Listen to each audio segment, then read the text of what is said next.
Hey guys, welcome back to the channel. So I came to visit Randy, and we're actually co-workers. Randy and I both work at JLO Frame and Alignment and Automotive. And not only is Randy a talented tech, but this guy's got some fabrication skills. We're going to look at a couple of projects he's working on here in his own shop. This is his own personal truck. It's a 40 Dodge. And you're also building a car for your buddy. This is 66 Chevelle. 66 Chevelle. My friend Gord, we're actually friends since we were kids. He's had the car for over 20 years. It's actually been sitting in a sea can for over 20 years, and it was just time to get it out and do something with it. So yeah, and now you're taking this right from start to finish. Correct. This is going to be a turnkey. It's going to be ready for him when you're done. Yep. Wow. And well, we're going to look at that pretty quick here. First, I want to look at your truck. You've got this pretty Pro Street 40 Dodge, and this has got a late model Hemi, 5.7 Hemi in it. Yep. Now you've done cam lifters. There's a different throttle body on there. I really like what you did with the brakes here. Got some neat looking copper lines there. What else can you tell me about this, Randy? This is a 727 transmission. 727 transmission, a little higher stall, shift kit. It's on a 94 Dodge Dakota chassis. We cut about just over 20 inches to shorten the wheelbase. 4-link in the back. Air ride on all 4 corners. Custom fuel cell. Yeah, this is really pretty. I like what you've done here. This looks really nice. It's on air ride. You got a neat 4-link in there. And you got some nice big, lot of rubber under this truck. Sorry, what size were these again? 31 by 18.5s. Wow. Mickey Thompson's. There's a lot of tire there. Yep. And that was a Dodge 8 3/4, you said? 8 3/4, correct. Cool. And the frame, as well as it's boxed. You've done a lot of fab work here, and you were saying that the box you basically made yourself, the box, the rails, the tailgate. Yeah, the complete box, the tailgate, the stake pockets, made all that myself. With the, shortened the course with the frame, made a custom firewall, floor, took out the original gauges. I installed different style gauges. Let's look at those there. Open that up for you. That's a really pretty dash. Just starting to do some wiring, so ignore the mess. What kind of column is that? Is that a... That's actually got that off of eBay. So it's just the typical Saginaw style tilt column. Pretty. I like the waterfall on the dash there. Yeah. And your air ride's up in the top. You've got an overhead console here. Yeah. Let's put it up out of the way, so it's want to keep the old school look at the bottom, and then the air ride because it's digital on top. So that's really pretty. I like what you've done with this. Yeah, it's really nice. And the floor's all been lizard skinned, and you got a nice set of Dodge truck buckets in there. That's proper. Yeah. And the paint color, now that's another unique thing about this build, is it looks like the dash is actually painted, guys. It's it almost looks black here, but it's actually a really dark forest green. Black forest green. It's a Dodge truck color, so that's really pretty. Color. That's going to look super nice in the sun. Yeah, with the lines of the truck, I think it'll look good. So. Well, you don't see enough Dodge trucks, and this one's really nice. And it's got a late model drivetrain in it, and a 727 transmission, you were saying. Yep. And you were talking about some of the 40, you said that the headlight buckets were typically right on the body line here, and you've actually changed that and you've moved them inboard. Yeah, the fenders are off of a 1.5 ton, and they are off of 44, which 41 and up had the headlights on the fenders. Yeah. But I had these headlights with another truck that I bought. I think these looked a lot nicer than on the pedestals. So then, of course, I had to fill in that dimple. And then being the 1.5 ton fenders, there's quite a bit of work to make them look symmetrical. So yeah, I've actually filled in the back half of the wheel wells. The front and rear wheel wells are the same. Clipped the bottom of the fenders because the 1.5 ton sit down farther. So Wow, there's a lot of fab work here. This is all handmade, guys. Everything here is handmade. We're going to get back and see those wheel wells, what Randy was talking about here, and you can get a better feel for it here from this side.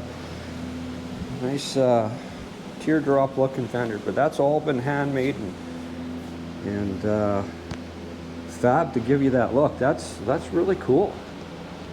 Super nice truck, Randy. I love Cool Street stuff, and this is going to be a pretty truck, and I love the color that you picked for it too. Yeah, I think it should be okay. And over here, you've got your buddy's 66 Chevelle. Yeah. And this is going to be an LS powered. Yeah. Sorry, what transmission was in this one? 4L60. 4L60. Can we have a quick look we'll at just that? lift the hood up. We're waiting for hood hinges, so. It's got a cowl hood on it. Lots of new sheet metal, lots of fab work here. So this is an LS. Sorry, what? This a 5.3? 5.3, yeah. Cool. And tubular upper and lower control arms. All the sheet metal in the front looks new. Yeah, that's all new. Then we lifted the body off the frame. We did the ABC Performance Mini Tub kit, and that's also cutting the frame, kicking the frame in about just over 2 inches per side. Then put a new rear trunk in, and ABC Performance wheel wells. So we actually had to cut just over 2 inches out of the floor on each side to make room for the oversized inner wheel wells. Wow, that's a lot of work. So there's not only like this mini tub kit involves, it's quite involved. It's a lot of work, yeah. It's not like the newer, well, not newer, but I guess the early 70s Novas, Firebird, stuff like that, because you have to deal with the frame. So it's also got the Viking coilover shocks in the back as well, dual adjustable. Oh, and cool. with this now, we got 15 inches of clearance between the lip and the inside of the wheel well. So. Wow, yeah. So, yeah, you can really see it. Well, of course, that's the wrong type of wheel on there. Yeah, these are just rolled around. He's got the proper wheels ordered up, I believe now, and they're going to be a 335, 35, 18 that's going on the back. Oh, wow. And you'll have room for that because that mini tub really makes a big difference. Yeah. But a lot of work to get that in there. I got to appreciate all the time and energy that went into building this. So, wow, this is going to be a nice car. So, so Gord, if you're watching this, you're going to have a killer street ride here. This is super nice. Super nice car. So stuff is on the way. I guess it's hard to get parts right now, but you've been doing okay. You've been plugging away on this, and yeah, we picked it up this summer out of the sea can, and me and Shane went out with the flat deck and picked it up, and yeah, it had a pretty bad mouse infestation in it. I think we power washed it out about 3 times, and yeah, there's still a couple spots where you do a little bit of grinding and you get a whiff of mouse there. So yeah, I bet. But I think for the most part we got that taken care of. So that's going to be a nice car. So this is going to be. Did he pick a color for this yet? Yeah, his daughter picked out a color. It's going to be kind of a gunmetal gray. Oh, cool. So that's cool. His older daughter Leighton had picked out the colors. So I think she's more excited to drive it than he is.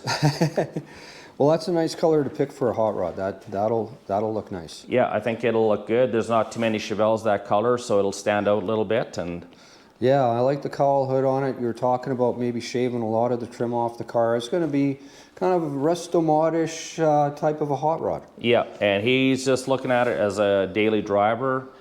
He just wants something to go out, have fun with it. He's had the car forever, and he just wants to drive it. And I think his daughter, she wants to drive it a bit too, and good. Well, that'll be a perfect. He just wants a nice, clean street car, and it'll be a good combination for them. Yeah. And like you say, it's going to be 4-wheel disc, power brakes now, tubular control arms, and the biggest thing is just to make it safe and safe, reliable, and start all the time. And with the LS, and he didn't want to go big block or nothing. He didn't want big horsepower, just something he can cruise around with. So. Oh, cool. That's a cool build. I like it. I like what you've done there. And I certainly like what you've done with this truck. I can't wait to see this thing on the road. This is a special build. And I really appreciate all the fab work. There's lots to building trucks, guys. Like some people think that, I'll build a truck. There's a lot less to them. There's just a box on the back. Well, I tell you what, farm trucks in Saskatchewan, they get beat to hell. And they're often more work, more time, more labor to put together properly. Like I say, Randy hand fabbed all this stuff here. Even the tailgate is hand fabbed. Everything is handmade. No, I appreciate all the work you did here, Randy. These builds look really cool. I'm glad I finally got over here to see these. Oh, absolutely, yeah. And the way you come in for a wheel alignment, you can do the second part of them. Yeah, yeah, looking forward to that. Really cool. Wow. Yeah, two really nice, cool builds. You got a nice big shop, and well, you're talented at getting this all together. I appreciate what you've done here. Really nice. Well, thanks for having me, Randy. Absolutely. I appreciate having the time to look at this, and I can't wait to see these things on the road. Yeah. All right. Well, thanks for watching, guys.